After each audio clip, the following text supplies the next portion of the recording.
പുതിയൊരു വീഡിയോയിലേക്ക് എല്ലാവർക്കും വീണ്ടും സ്വാഗതം. ഇഫ്താർ സ്പെഷ്യലായിട്ട് ഇന്ന് നമ്മൾ ഉണ്ടാക്കിയെടുക്കുന്നത് മലബാർ സ്പെഷ്യൽ ചട്ടിപ്പത്തിരിയാണ്. 3 തരം മസാലകൾ വെച്ചിട്ടാണ് ഈ ഒരു ചട്ടിപ്പത്തിരി ഉണ്ടാക്കിയിരിക്കുന്നത്. വളരെ എളുപ്പത്തിൽ നമുക്ക് ഉണ്ടാക്കിയെടുക്കാൻ പറ്റും. ഓയിലൊന്നും ചേർക്കാത്തത് കൊണ്ട് തന്നെ ധൈര്യമായിട്ട് എല്ലാവർക്കും ഉണ്ടാക്കി കഴിക്കാൻ പറ്റിയിട്ടുള്ള നല്ല ടേസ്റ്റി ആയിട്ടുള്ളൊരു റെസിപ്പി കൂടിയാണ്.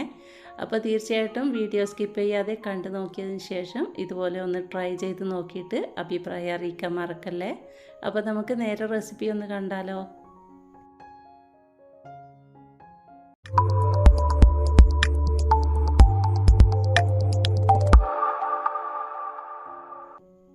ആദ്യം നമുക്ക് ഫില്ലിങ്ങിനായിട്ടുള്ള മസാല തയ്യാറാക്കിയെടുക്കാം. ആദ്യം തന്നെ ബീഫിൻ്റെ മസാലയാണ് ഉണ്ടാക്കിയെടുക്കുന്നത്. പാത്രം ചൂടായി വരുമ്പോൾ 2 ടേബിൾ സ്പൂൺ വെളിച്ചെണ്ണ ഒഴിച്ചിട്ട് 2 വലിയ സവാള കട്ട് ചെയ്തതും പാകത്തിനുള്ള ഉപ്പും കുറച്ച് കറിവേപ്പില കൂടി ഇട്ടിട്ട് നന്നായിട്ടൊന്ന് വഴറ്റിയെടുക്കണം. ഏകദേശം ഒന്ന് വഴന്നു വരുന്ന സമയത്ത് 1.5 ടേബിൾ സ്പൂൺ ഇഞ്ചി വെളുത്തുള്ളി പച്ചമുളക് ക്രഷ് ചെയ്തത് ഇട്ട് കൊടുക്കുന്നുണ്ട്.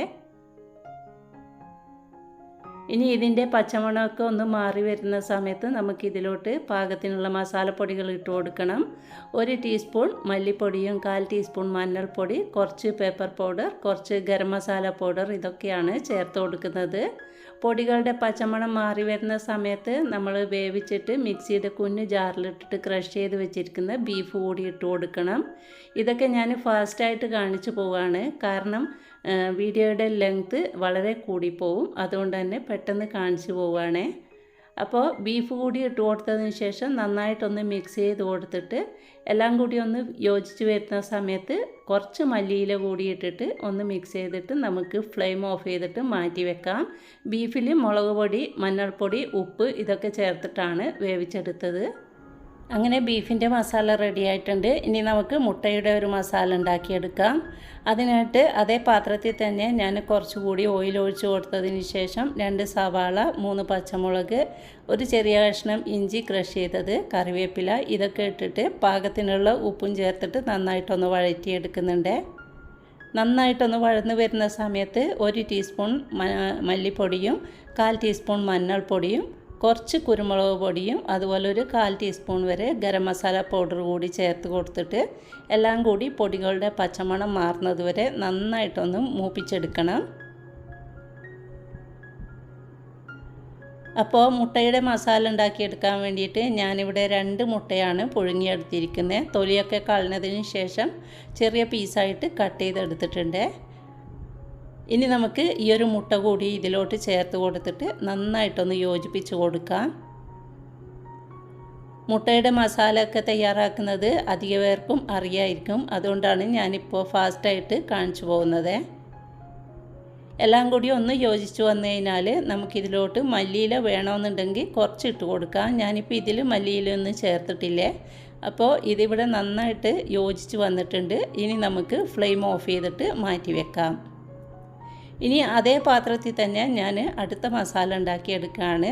2 ടേബിൾ സ്പൂൺ വെളിച്ചെണ്ണ ഒഴിച്ച് കൊടുത്തിട്ട് 1/2 ടീസ്പൂൺ കടുകും 3 പച്ചമുളകും കൂടി ഒന്ന് മൂപ്പിച്ചെടുക്കുന്നുണ്ട്. അതിനുശേഷം 2 വലിയ സവാളയാണ് ഇട്ട് കൊടുക്കുന്നത്. ഇപ്പോൾ നമ്മൾ ഉരുളക്കിഴങ്ങിൻ്റെ മസാലയാണ് ഉണ്ടാക്കിയെടുക്കുന്നത്. കുറച്ച് കറിവേപ്പിലയും പാകത്തിനുള്ള ഉപ്പും ചേർത്ത് കൊടുത്തിട്ട് നന്നായിട്ടൊന്ന് വഴറ്റിയെടുക്കണം. ഇതിലോട്ട് 1 ടേബിൾ സ്പൂൺ ഇഞ്ചി വെളുത്തുള്ളി പേസ്റ്റ് കൂടി ഇട്ട് കൊടുക്കുന്നുണ്ട്. ഇനി എല്ലാം കൂടി നന്നായിട്ടൊന്ന് വഴന്ന് വരുന്ന സമയത്ത് ഇതിലോട്ടും കുറച്ച് പൊടികൾ ചേർത്ത് കൊടുക്കുന്നുണ്ട്. 1/2 ടീസ്പൂൺ വരെ മഞ്ഞൾപ്പൊടിയും 1/2 ടീസ്പൂൺ മല്ലിപ്പൊടി, കുറച്ച് കുരുമുളക് പൊടി, അതുപോലെ ഒരു 1/4 ടീസ്പൂൺ വരെ ഗരം മസാല പൗഡർ. ഇതുതന്നെയാണ് ഈ ഒരു മസാലയിലോട്ടും ചേർത്ത് കൊടുക്കുന്നത്. ഇനി പൊടികളുടെ പച്ചമണമൊക്കെ ഒന്ന് മാറി വരുന്ന സമയത്ത് നമുക്കിതിലോട്ട് ഉരുളക്കിഴങ്ങ് ഇട്ട് കൊടുക്കണം. ഞാനിവിടെ 2 വലിയ ഉരുളക്കിഴങ്ങ് പുഴുങ്ങി തൊലിയൊക്കെ കളഞ്ഞിട്ട് ഒന്ന് ക്രഷ് ചെയ്ത് വെച്ചിട്ടുണ്ട്. കൈ വെച്ചിട്ടൊന്ന് ഉടച്ചിട്ട് വെച്ചതാണ്. അതുകൂടി ഇതിലോട്ട് ചേർത്ത് കൊടുക്കണം. നമ്മൾ സാധാരണയായിട്ട് ബോണ്ടക്കുള്ള മസാല ഉണ്ടാക്കിയെടുക്കുമല്ലോ, അതുപോലെ തന്നെയാണ് ഈ ഒരു മസാലയും ഉണ്ടാക്കിയെടുക്കേണ്ടത്. ഉരുളക്കിഴങ്ങ് ചേർത്തിട്ട് എല്ലാം കൂടി നന്നായിട്ടൊന്ന് യോജിപ്പിച്ചെടുക്കുക. ഈ സമയത്ത് ഫ്ലെയിം മീഡിയത്തിൽ വെക്കണേ, ഇല്ലെങ്കിൽ പെട്ടെന്ന് തന്നെ അടിക്ക് പിടിച്ചു പോവും. ഇനി നമുക്ക് 1 ടേബിൾ സ്പൂൺ മല്ലിയില കൂടി ചേർത്ത് കൊടുത്തിട്ട് എല്ലാം കൂടി ഒന്ന് യോജിപ്പിച്ചതിന് ശേഷം നമുക്ക് ഫ്ലെയിം ഓഫ് ചെയ്യാം. അങ്ങനെ നമ്മുടെ ചട്ടിപ്പത്തിരിക്കുള്ള 3 മസാലകളും ഇവിടെ തയ്യാറായിട്ടുണ്ട്. ഇനി ഫ്ലെയിം ഓഫ് ചെയ്ത് വെക്കുകയാണ്. ഇനി നമുക്ക് ചപ്പാത്തി ഉണ്ടാക്കിയെടുക്കണം. അതിനായിട്ട് ഒരു ബൗളിലോട്ട് 1 കപ്പ് മൈദ എടുത്തിട്ടുണ്ട്. നമ്മൾ ഈ ഒരു ചപ്പാത്തി മൈദ വെച്ചിട്ടാണ് ഉണ്ടാക്കിയെടുക്കുന്നത്. ഇതിലോട്ട് പാകത്തിനുള്ള ഉപ്പും 1 ടേബിൾ സ്പൂൺ ഓയിൽ കൂടി ചേർത്ത് കൊടുത്തിട്ട് പാകത്തിനുള്ള വെള്ളം ഒഴിച്ചിട്ട് നന്നായിട്ട് ഇതൊന്ന് കുഴച്ചെടുക്കണം. സാധാരണ നമ്മൾ ചപ്പാത്തിക്കൊക്കെ കുഴച്ചെടുക്കുന്നത് പോലെ തന്നെയാണ് ഇതും കുഴച്ചെടുക്കേണ്ടത്. നമ്മൾ ചപ്പാത്തിക്ക് ഗോതമ്പ് പൊടിയാണ് എടുക്കുന്നത്, എന്നാൽ ഇതിന് നമ്മൾ മൈദയാണ് എടുത്തിരിക്കുന്നത്.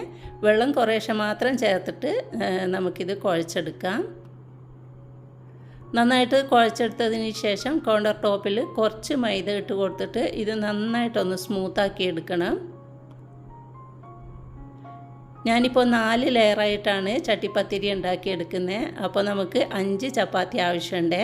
അപ്പോൾ ഇത് നന്നായിട്ടൊന്ന് സ്മൂത്താക്കി എടുത്തതിന് ശേഷം നമുക്ക് 5 ബോൾസാക്കി എടുക്കണം.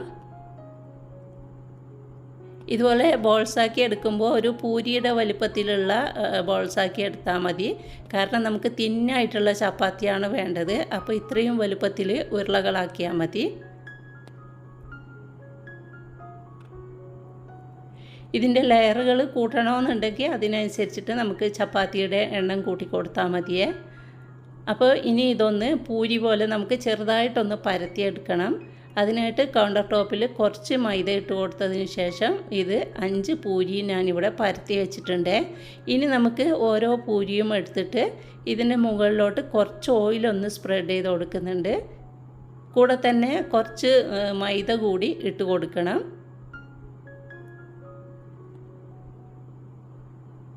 അതിനുശേഷം അടുത്തൊരു പൂരി കൂടി എടുത്തിട്ട് നമുക്കിതിൻ്റെ മുകളിലോട്ട് വെച്ച് കൊടുത്തിട്ട് രണ്ടും കൂടി ഒരുമിച്ചിട്ട് പരത്തിയെടുക്കണം.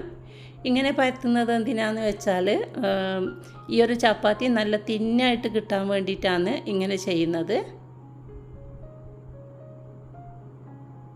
വളരെ തിന്നായിട്ട് വേണം ഈ ചപ്പാത്തി ഉണ്ടാക്കിയെടുക്കാൻ, കട്ടി ഉണ്ടാകാൻ പാടില്ല. അപ്പോൾ അതിന് വേണ്ടിയിട്ടാണ് നമ്മൾ ഇതുപോലെ പരത്തിയെടുക്കുന്നത്. ഒരു ചപ്പാത്തി മാത്രം പരത്തുമ്പോൾ നമുക്ക് തിന്നായിട്ട് കിട്ടില്ല. അപ്പോൾ ഇതുപോലെ നമ്മൾ പരത്തിയെടുത്താൽ മതി. 2-3 എണ്ണം വെച്ചിട്ട് ഇതുപോലെ നമുക്ക് പരത്തിയെടുക്കാം. ഇത് ചൂടാക്കിയെടുക്കുന്ന സമയത്ത് എല്ലാം സെപ്പറേറ്റ് ആയിട്ട് വന്നോളൂ. അപ്പോൾ നമ്മൾ ചപ്പാത്തി ഉണ്ടാക്കിയെടുക്കുമ്പോൾ ശരിക്കും റൗണ്ടിൽ വരണമെന്നില്ല, പല രീതിയിലായിരിക്കും ഉണ്ടായിരിക്കുക. അത് പ്രശ്നമൊന്നുമില്ല. നമ്മൾ ചട്ടിപ്പത്തിരി ഉണ്ടാക്കിയെടുക്കുന്ന ആ ഒരു പാത്രത്തിൻ്റെ ലിഡ് വെച്ചിട്ട് ഇതൊന്ന് റൗണ്ടിൽ കട്ട് ചെയ്തെടുത്താൽ മതി. അപ്പോൾ ഒരെണ്ണം ഞാനിവിടെ നന്നായിട്ട് പരത്തിയെടുത്തിട്ടുണ്ട്.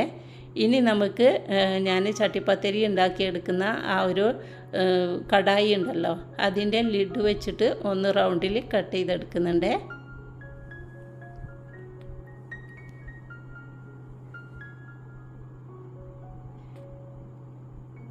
അപ്പോൾ ഒരെണ്ണം ഞാനിവിടെ കട്ട് ചെയ്തെടുത്തിട്ടുണ്ട്. ഇനി 3 എണ്ണമാണ് നമുക്ക് പരത്തിയെടുക്കാനുള്ളത്. അത് 3ഉം ഒരുമിച്ചിട്ട് പരത്തിയെടുക്കുകയാണ്.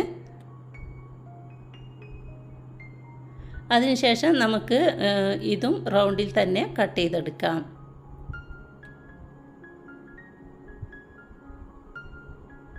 അങ്ങനെ നമ്മുടെ ചപ്പാത്തി ഇവിടെ റെഡി ആയിട്ടുണ്ട്. ഇനി ഇതൊന്ന് ചുട്ടെടുക്കണം. ചുട്ടെടുക്കുക എന്ന് വെച്ചാൽ നമ്മൾ സാധാരണ ചപ്പാത്തി ഉണ്ടാക്കിയെടുക്കുന്നത് പോലെ നന്നായിട്ട് കുക്കായി കിട്ടണ്ട, ചെറുതായിട്ടൊന്ന് കുക്കാക്കി എടുത്താൽ മതിയേ. അത് നമുക്ക് ഈ ഒരു ചപ്പാത്തിയൊക്കെ ഒന്ന് സെപ്പറേറ്റ് ആയിട്ട് കിട്ടാൻ വേണ്ടിയിട്ടാണ് ഇതുപോലെ ചെറുതായിട്ടൊന്ന് ചൂടാക്കിയെടുക്കുന്നത്. 2-3 പ്രാവശ്യം മീഡിയം ഫ്ലെയിമിലിട്ടിട്ട് തിരിച്ചും മറിച്ചു വിടുമ്പോൾ തന്നെ ഇതിൽ നിന്നും ചപ്പാത്തി ലെയറായിട്ട് ഇങ്ങ് വന്നോളും. അപ്പം നമ്മൾ മെല്ലെ ഒന്ന് അടർത്തിയെടുത്താൽ മതിയേ. അടർത്തിയെടുക്കുമ്പോൾ കീറിപ്പോകരുത്. തിന്നായിട്ടായതുകൊണ്ട് പെട്ടെന്ന് കീറിപ്പോവും. സാവധാനത്തിൽ ഒന്ന് അടർത്തിയെടുത്താൽ മതി. കണ്ടോ, ഇതിൻ്റെ സൈഡിൽ നിന്നൊക്കെ വിട്ട് വരുന്നുണ്ട്. ഈ ഒരു സമയമാകുമ്പോൾ നമുക്കിത് മാറ്റി വെക്കാം. ഇതുപോലെ നമുക്ക് മറ്റത് കൂടി ചുട്ടെടുക്കണം. അങ്ങനെ നമ്മുടെ ചപ്പാത്തിയൊക്കെ ഇവിടെ റെഡി ആയിട്ടുണ്ട്. കണ്ടല്ലോ, നല്ല നൈസായിട്ടുള്ള ചപ്പാത്തിയാണ് നമുക്ക് വേണ്ടത്. ഇനി നമുക്ക് വേറൊരു പാത്രത്തിലോട്ട് 4 മുട്ട എടുത്തിട്ടുണ്ട്. ഇതിലോട്ടൊരു 2 ടേബിൾ സ്പൂൺ വരെ പാൽ കൂടി ചേർത്ത് കൊടുത്തിട്ട് കുറച്ച് ഉപ്പ് ചേർത്ത് കൊടുത്തതിന് ശേഷം നന്നായിട്ട് ഇതൊന്ന് ബീറ്റ് ചെയ്തെടുക്കണം. ഈ ഒരു എഗ്ഗിൻ്റെ ബാറ്ററിൽ ഡിപ്പ് ചെയ്തിട്ടാണ് നമ്മൾ ചപ്പാത്തി വെച്ച് കൊടുക്കുന്നത്. ഇനി ചട്ടിപ്പത്തിരി ഉണ്ടാക്കുന്ന കടായിൽ കുറച്ച് ഓയിലൊന്ന് സ്പ്രെഡ് ചെയ്ത് കൊടുക്കുന്നുണ്ട്. അതിനുശേഷം ഒരു ചപ്പാത്തി എടുത്തിട്ട് ഈ ഒരു എഗ്ഗിൻ്റെ ബാറ്ററിൽ ഒന്ന് ഡിപ്പ് ചെയ്തെടുക്കുക. രണ്ട് വശവും നന്നായിട്ടൊന്ന് ഡിപ്പ് ചെയ്തെടുക്കുക. അതിനുശേഷം നമുക്ക് കടായിയിലോട്ട് വെച്ച് കൊടുക്കാം. ഈ ഒരു കടായിയുടെ ലിഡ് വെച്ചിട്ട് ചപ്പാത്തി കട്ട് ചെയ്ത് എടുത്തത് കൊണ്ട് തന്നെ നല്ല കറക്റ്റായിട്ടുള്ള അളവായിരിക്കും. ഇനി നമുക്ക് ആദ്യം തന്നെ ഇതിൻ്റെ മുകളിലോട്ട് ബീഫിൻ്റെ മസാലയാണ് വെച്ച് കൊടുക്കുന്നത്. നല്ല ടേസ്റ്റാണ് കേട്ടോ ഈ ഒരു ചട്ടിപ്പത്തിരി കഴിക്കാൻ വേണ്ടിയിട്ട്. കുറച്ച് ഹെവി ആയിട്ടുള്ള ഒരു സ്നാക്കാണ്, അതുകൊണ്ട് തന്നെ ഒരാൾക്ക് ഒരു പീസ് കഴിച്ചാൽ തന്നെ മതിയാവും. രണ്ടാമത്തെ ലെയറിലായിട്ട് ഞാൻ മുട്ടയുടെ മസാല വെച്ച് കൊടുത്തിട്ടുണ്ട്. അപ്പോൾ അത് ഞാൻ ക്യാമറ ഓൺ ചെയ്യാൻ വിട്ടുപോയി. ഇപ്പോൾ മൂന്നാമത്തെ ലെയറിൽ ഉരുളക്കിഴങ്ങിൻ്റെ മസാലയാണ് വെച്ച് കൊടുക്കുന്നത്. അങ്ങനെ 3 ചപ്പാത്തി നമ്മൾ വെച്ച് കൊടുത്തിട്ടുണ്ട്. ഇനി 4ാമത്തെ ചപ്പാത്തി ഇതിൻ്റെ മുകളിലോട്ട് വെച്ച് കൊടുക്കണം. അതിന് ശേഷം എൻ്റെ കയ്യിൽ കുറച്ച് ബീഫിൻ്റെ മസാലയും മുട്ടയുടെ മസാലയാണ് ബാക്കിയുള്ളത്. അത് രണ്ടും കൂടി ഒരുമിച്ചിട്ട് ഇതിൻ്റെ മുകളിൽ ഇട്ട് കൊടുക്കുന്നുണ്ട്. ഇത് 4 ലെയർ മാത്രമല്ല, നമുക്ക് എത്ര ലെയർ വേണമെങ്കിലും ആക്കാം. 5ഉം 6ഒക്കെ ലെയർ ആക്കുകയാണെങ്കിൽ ഇടവിട്ടിട്ട് ഈ ഓരോ മസാലകൾ ഇട്ട് കൊടുത്താൽ മതിയേ.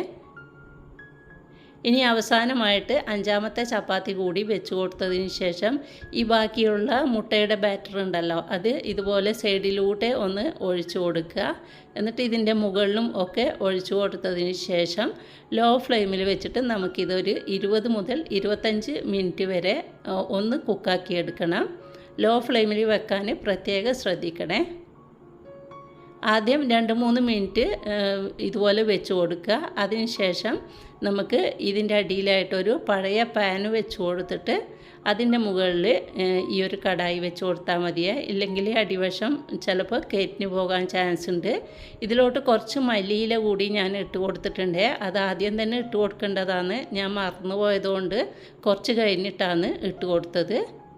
അപ്പോൾ 25 മിനിറ്റിന് ശേഷം ഇത് നന്നായിട്ട് കുക്കായിട്ടുണ്ട്. അതിനുശേഷം ഞാൻ പാനിലോട്ട് ഒന്ന് തിരിച്ചിട്ട് കൊടുത്തതിന് ശേഷം പ്ലേറ്റിലോട്ട് മാറ്റിയിട്ടുണ്ട്. വെറും 25 മിനിറ്റ് മാത്രം മതി ഇത് ഉണ്ടാക്കിയെടുക്കാൻ വേണ്ടിയിട്ട്. അങ്ങനെ നമ്മുടെ മലബാർ സ്പെഷ്യൽ ചട്ടിപ്പത്തിരി റെഡി ആയിട്ടുണ്ട്. കണ്ടല്ലോ, നല്ല ടേസ്റ്റാണ്. തീർച്ചയായിട്ടും എല്ലാവരും ഒന്ന് ഉണ്ടാക്കി നോക്കിയിട്ട് അഭിപ്രായം അറിയിക്കുക. അപ്പോൾ എൻ്റെ ഇന്നത്തെ റെസിപ്പി നിങ്ങൾക്ക് ഇഷ്ടമായിട്ടുണ്ടെങ്കിൽ ലൈക്ക് ചെയ്യാനും അതുപോലെ കൂട്ടുകാർക്കും ഫാമിലി ഗ്രൂപ്പിലേക്കും ഷെയർ ചെയ്യാനും മറക്കല്ലേ. ചാനൽ പുതുതായിട്ട് കാണുന്നവരുണ്ടെങ്കിൽ ഒന്ന് സബ്സ്ക്രൈബ് ചെയ്ത് സപ്പോർട്ട് ചെയ്യുക. തുടർന്നുള്ള വീഡിയോസിൻ്റെ നോട്ടിഫിക്കേഷൻ കിട്ടാൻ വേണ്ടിയിട്ട് ബെൽ ബട്ടൺ കൂടി ഒന്ന് ഇനേബിൾ ചെയ്ത് വെക്കണേ. ഇൻഷാ അല്ലാ നല്ലൊരു റെസിപ്പിയുമായിട്ട് നമുക്ക് വീണ്ടും കാണാം. അതുവരെ എല്ലാവർക്കും താങ്ക്